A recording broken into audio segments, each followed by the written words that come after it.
Thank you, Mr. Speaker, sir. I also rise to support the statement read by Senator for Kisumu, Senator Tom Ojenda, on the criminal guns. Nakuru is known for the criminal guns, and they've become so notorious that even now the guns are seen they are robbing residents of Nakuru in broad daylight. That is in Nakuru town, and you go in Nakuru town, you find they are robbing our Nakuru people in the broad daylight. And these guys, the criminal guns, are scaring away the investors. And especially in Nakuru, where we are known as a business hub, it's unfortunate that these criminal guns are scaring away the investors. So I would ask, or kindly ask, the IG to move in very quickly and arrest these criminal guns, or stop this menace of the criminal guns. Because if they are not arrested, even His Excellency, as he's trying to do what he's trying to do to support the youth, the young entrepreneurs through the Nyota program, I don't see even where they will do their business. So we need the Inspector of General of Police to move in very fast and arrest these criminal guns and ensure this menace, because it's becoming like, it can be declared as a crisis because it's everywhere. It's everywhere. And to ensure that the residents of our areas like Nakuru, they are living in peace and in harmony, because they keep on asking, where are the police? When we are being robbed in a broad daylight, where is the police? So whatever needs they need to be given, the support that the police needs to be given by the IG to ensure that they have it, so that these criminal guns, they know that there is police everywhere, and in case they try to rob our residents of Nakuru, they are arrested. And we don't want to see investors being scared to come and invest in our counties like Nakuru, Nairobi, Mombasa, especially these big cities, and the Kisumu. Thank you, Mr. Speaker, sir. Thank you. Senator Manzo. Thank you, Mr. Speaker. I wish also to comment on Professor Ojenda's request for statement from the Minister of Interior.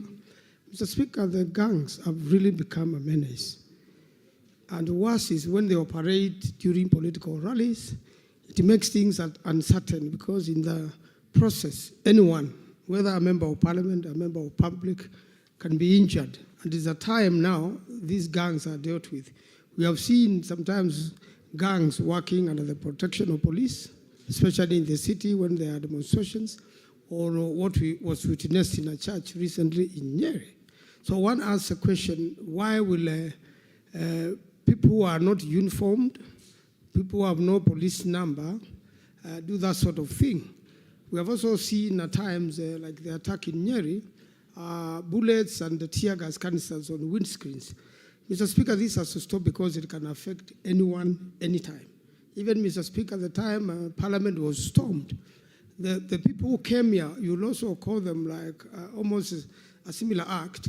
They didn't care which car they broke windscreens. They didn't care whether you are in government or in opposition. They attacked everybody on site, Mr. Speaker. Therefore, it is important, Mr. Speaker, this House takes this matter seriously.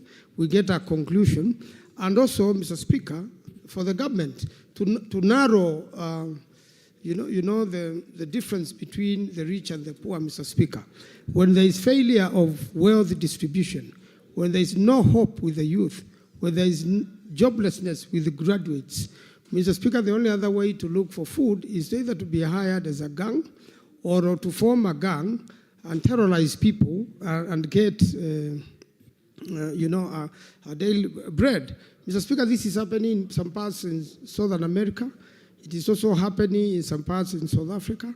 And it is a growing trend, Mr. Speaker, which has now caught up with us. And there is every need, Mr. Speaker, that this House and the government take the matter extremely serious. And the government itself should lead by example. It should stop, because if the security systems are working with the gangs, then who protects the Kenyans? The security system, that's why we need the IG to come here and his team to tell us who are these gangs and why do they operate with the police, so that it can stop from top, and then it is easier now for the police to deal with the other gangs left to terrorize people in smaller towns, in homes. Nowadays, Mr. Speaker, they are stealing food, from farms. The same gangs are stealing animals in different parts of the country, and you find a rural home is terrorized. And a lot of time before they steal animals, they kill someone before they leave that home, or they injure people who end up dying in hospital or end up living.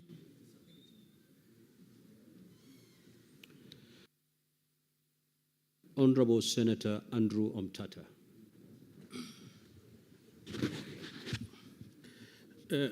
Mr. Speaker, sir, thank you for the opportunity to contribute to the statement on the floor. The question of armed gangs that are mushrooming across the Republic. Mr. Speaker, sir, I would like to take off from where the gentleman from MYKE has left off, where he said gangs are even stealing farm food from the farms. We must look for the economic correlation between these mushrooming gangs, between the economy, the performance of the economy, and the mushrooming gangs. Most of these people are even mobilized for very little money. They are stealing food. They are organizing to be able to survive. So we must address the question of the ecosystem within which these gangs are operating. And I think, if my memory serves me right, and being the Catholic I am, in 1967, Pope Paul VI, in March, released an encyclical called Popularum Progressio, the progress of the peoples, in which he said, the new name of peace is development. We must make our people rich. If we are stealing from this country and making the country a basket case, we cannot expect not to have a scavenger culture thriving across the